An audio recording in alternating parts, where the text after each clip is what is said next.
tell me, I mean, you're an undergrad right during the financial crisis. So what's going through your mind? Is it like you were like, I want to go finance in '07, and then all of a sudden you're seeing everything unfold in '08, '09, and you're graduating in 2010, right? So what's going through your head? I mean, almost impossible to get a job then, right? That's a very good question, and it was definitely a very unique experience in that aspect.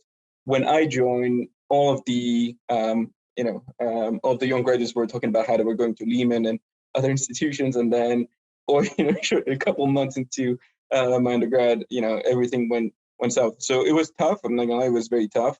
Luck was somewhat on my side. I think one good thing that I had was twofold.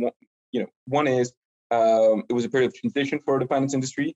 So from '08 to 2010, it was a bit of a adjustment period. So there were quite structural changes that happened in that period. And being a student, I was a witness of that.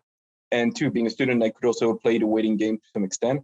And the second aspect being luck, which is, I decided to voluntarily write a thesis when I was in McGill, focused on the leveraged finance industry and credit ratings, which were partly to blame for the crisis. And I wanted to dive a bit deeper into this, and somehow managed to find a job for a French universal bank that was looking for a leveraged finance and ratings industry advisory analyst, ideally a Frenchman with an international background. So, the odds of I had that profile, again, somewhat And you by wrote luck. that thesis that was kind of dead on what they wanted.